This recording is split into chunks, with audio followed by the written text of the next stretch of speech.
দিদিকে ঠিক মতো যত্ন নাও, অন্তত আমার জন্য যত্ন নাও। এখন তোমার যদি কিছু হয়ে যায় তাহলে আমার আর কিচ্ছু থাকবে না, নিঃস্ব হয়ে যাব। যদি বেঁচেও থাকি প্রত্যেক দিন মৃত্যুর জন্য দিন গুনবো। আমরা এত কিছুর পরেও এখন মরার কথা বলছি কেন স্যার? ঠিক আছে, আর বলছি না, নতুন ভাবে সবটা শুরু করো। চলো, আমি আছি তোমার সঙ্গে, নতুন ভাবে শুরু করবো। আমি একটা কথা বলতে চাই, রাজনন্দিনী আর থাকবে না। তার কাজ ছিল ফিরে এসে খুনিকে শনাক্ত করা, সে কাজ সে করে ফেলেছে, হয়ে গেছে, তার কাজ শেষ।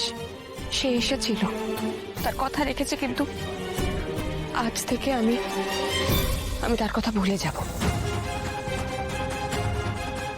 আর আপনার কাছেও আমি আজ থেকে অপর্ণা, সে যার সঙ্গে আপনার অটোতে দেখা হয়েছিল, আমাদের ওই যাত্রাই চলবে।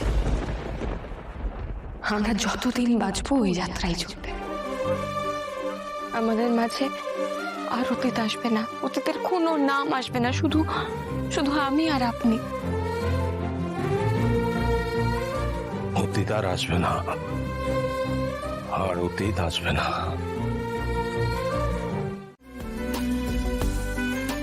আজ আপনাদের জন্য আমার ছেলেটা এতদিন পরে বিছনা ছেড়ে উঠতে পারলো।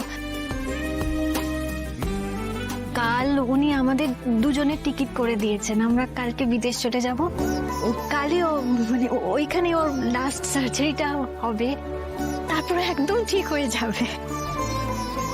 এই সবটা না আমাদের দুজনের কাছে একেবারে স্বপ্নের মতন, বিশ্বাসই হচ্ছে না।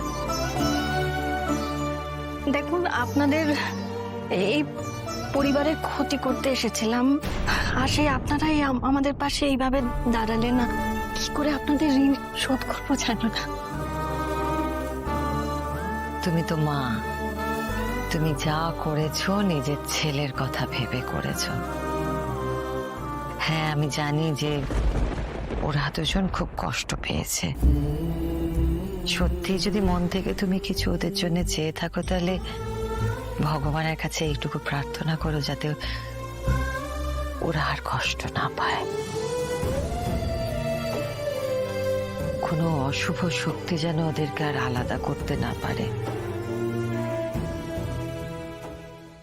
এই তুমি এসো তো, কিন্তু আমি আর তোমাকে দিদি বলে ডাকবো না, অনেক বোকা বানিয়েছো। তোমার নাম ধরেই ডাকবো কিন্তু।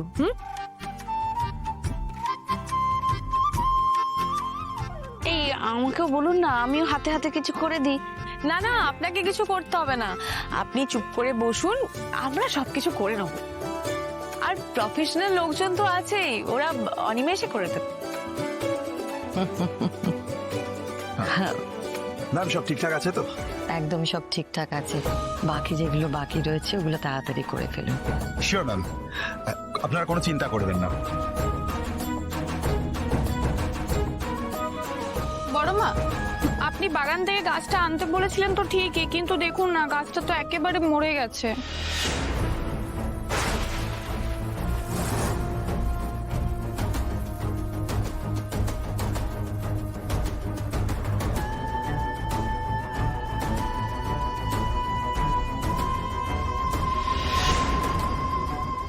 আপনি ঠিক আছেন ম্যাডাম? আপনাকে এরকম লাগছে কেন? না না, সবই ঠিক আছে, আসলে এতদিন এত ধকল গেল না, তাই। এক মিনিট। কি কি হলো? চোখে কিছু পড়লো নাকি? কি? না না, মেঘরাজ যে ইমোশনাল হতে পারে এটা ভাবা যায় না, তাই না? ঠিক আছে, এটা এটা এটা খুশির জল চোখে, চিন্তার কিছু নেই। আর কত কিছু করেছি, তাই না? মানে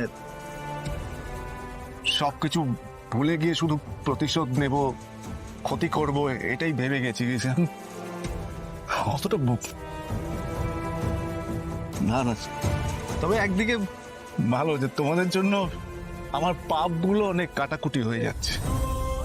তোমাদের জন্য আমি আমি অনেকটা পুণ্য কামিয়ে নিচ্ছি। এ কাউকে প্রথম দেখলাম যে পুণ্য করার পর এতটা হাউতাশ করছে।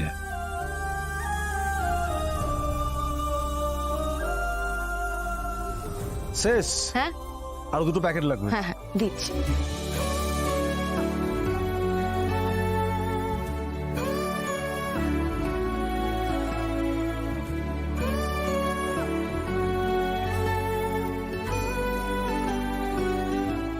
সবটাই ভবিতব্য।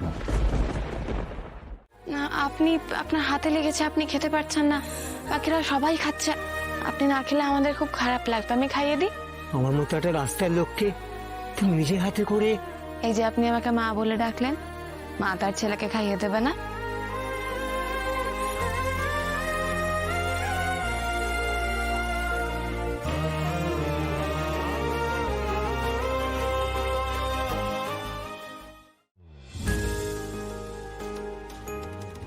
কি দেখছো দাদা? নতুন ঘটনা নাকি? আমার শেষ তো এরকমই। আমি তোমাকে কি দিই বলে তোমা?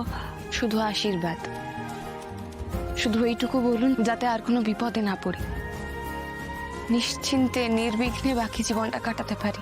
জানো মা, আমি ভূত ভবিষ্যৎ সব হাত দেখে বলতে পারি। তাই?